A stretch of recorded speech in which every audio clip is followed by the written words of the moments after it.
government hospital natin. Huwag ka nang magano. Totoo Yan naman, naman, bash. isasabihin ko yung ano ko para malaman ng Pinas. Libre yung bakuna dito sa Nagbabayad tayo ng tax. ano pinagkaiba ng government dito Malaki sa ang tax dito. Ang good news, free po, no? Ha? Ano sabi mismo nila? Libre. Sana all mataas ang sweldo. Mataas ang sweldo, pero... Kailangan pala dyan, wala kang trabaho. Oo nga, no? Buti pang wala na tayong trabaho, baka mag-qualify tayo. Kaya nag-request punta sa church. Yung pala, church's chicken.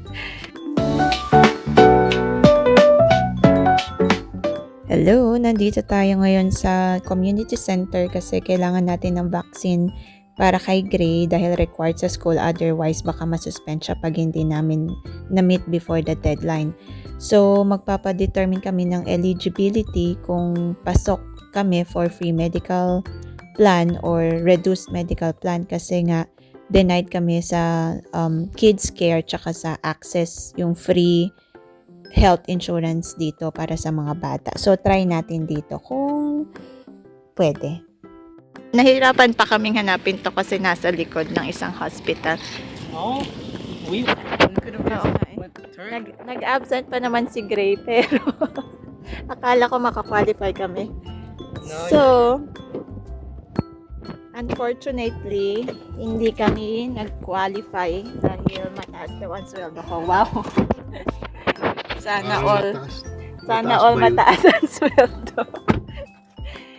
Mataas ang sweldo pero... Kailangan pala dyan, wala kang trabaho.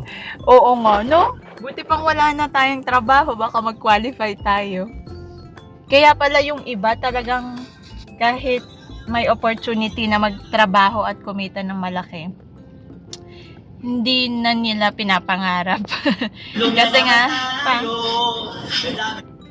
kasi nga like dito, hindi kami mag-qualify kasi tumaas lang ng konti sa bracket yung sweldo ko.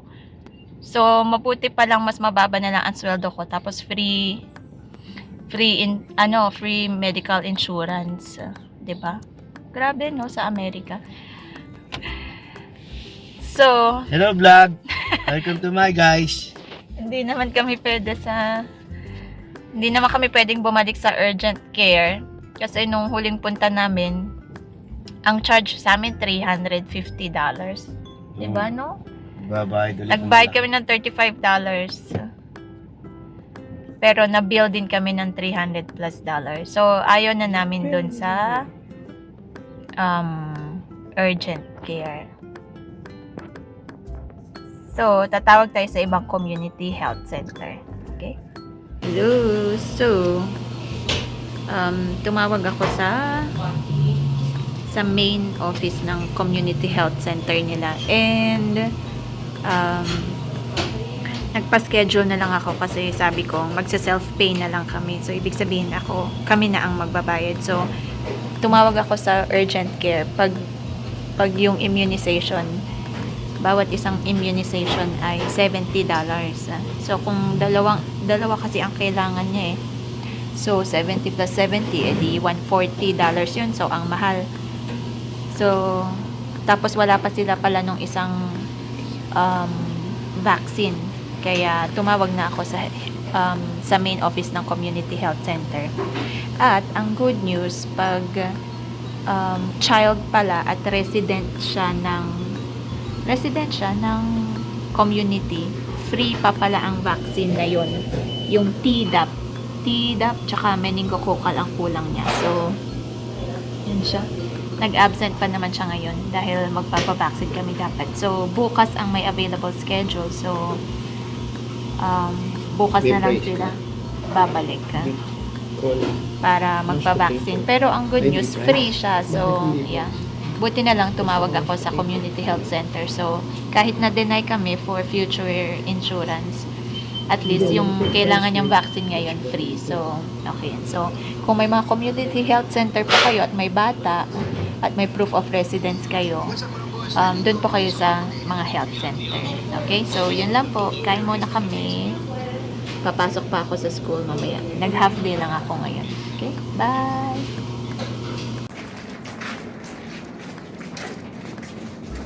Yan. Libre yung bakuna dito sa Mariposa Mariposa Community Health Center. ayan o. Nakita ko. Ayan. Yan ang community center nila.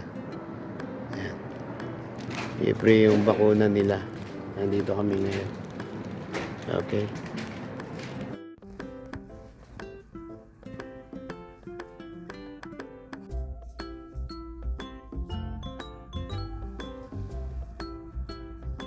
So, tapos na sila sa pagpapabakuna.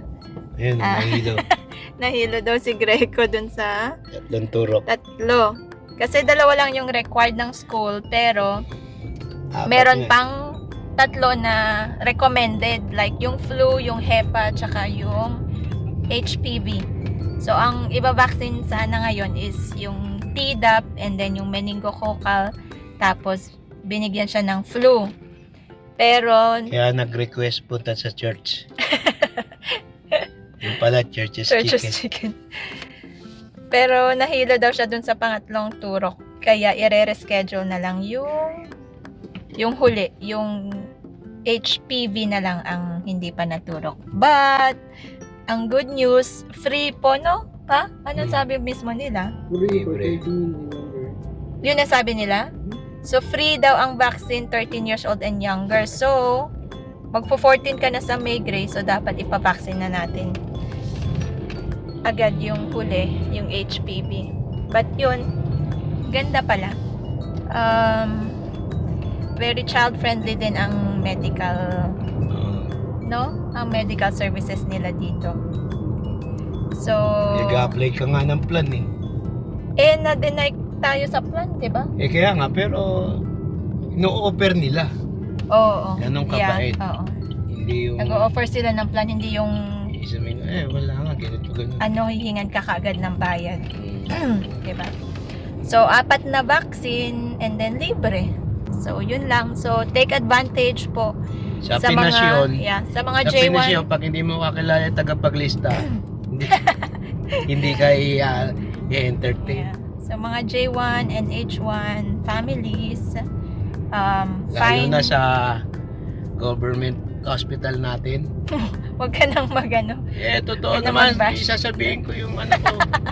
Para malaman ng Pinas. Dito rin naman. Malaki naman Nurse kasi nga sa hospital, government hospital, di ka pa kasi No. tatanong ka eh. Dito kasi, subsidize sila ng gobyerno pa. Nagbabayad tayo ng tax. Ano pinagkaiba ng government dito Malaki sa ang tax dito. Malaki ang tax. Bakit? Sa Pilipinas din malaki ang tax ha. Hindi ganon Puro kalaki. tax nga sa Pilipinas eh. No, sa sweldo ng manggagawa, hindi ganon kalaki ang tax. Walang Dito. kwenta si Bongbong. Ba't kanya ka? Dito almost 1/4 ang tax eh. Sa Pilipinas, hindi naman ganon. Ang tax namin dito malaki talaga, kaya napupunta yon sa mga mga low income families. Buti na lang may mga ganyan. But, Diretso pa tayo? uwi muna tayo. Hindi ko. Mamaya pa yan eh. 6:30 pa eh. Okay, thank you po for watching. And yun, take advantage of the, yung local community health center nyo. Yeah. Okay, bye po. Libre. Yun ang sabi nila? So, free daw ang vaccine 13 years old and younger. So, magpo-14 ka na sa May, Gray. So, dapat ipavaccine na natin agad yung huli, yung HPV. But yun, ganda pala. Very child-friendly din ang medical, no? Ang medical services nila dito. So, Nag-apply ka nga ng plan eh. na-deny tayo sa plan, di ba? Kaya nga, pero no-offer nila. Oo. Ganun kabait. Oo. Hindi yung Nag-o-offer sila ng plan, hindi yung isamin, wala nga, ganito, ganun. hihingan ka kaagad ng bayad. Diba? So, 4 na vaccine and then libre. Basta resident ka ng community. kailangan mo lang ng proof of residence. So, yun lang. So, take advantage po Sa Pinas yun. sa mga Sa J1. Pinas yun, pag hindi mo kakilala yung tagapaglista, hindi ka i-entertain. Yeah. So, mga J1 and H1 families, Lalo fine. na sa government hospital natin.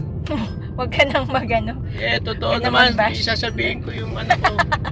Para malaman ng Pinas. Dito rin naman. Malaki naman Nurse kasi. nga sa hospital, government hospital, di ka papasin, No. tatanong ka eh. Dito kasi, subsidized sila ng gobyerno pa. Nagbabayad tayo ng tax. Ano pinagkaiba ng government dito sa Malaki ang government? tax dito. Malaki ang tax. Bakit? Sa Pilipinas din, malaki ang tax ha. Hindi ganon Puro kalaki. tax nga sa Pilipinas eh. No, sa sweldo ng manggagawa, hindi ganon kalaki ang tax. Ito almost 1/4 ang tax eh. Sa Pilipinas, hindi naman ganon. Ang tax namin dito, malaki talaga. Kaya napupunta yon sa mga low income families. Buti na lang may mga ganyan. But, Diretso pa tayo? uwi muna tayo. Hindi ko Mamaya pa yan eh. 6:30 pa eh. Okay, thank you po for watching. And yun, take advantage of the, yung local community health center nyo.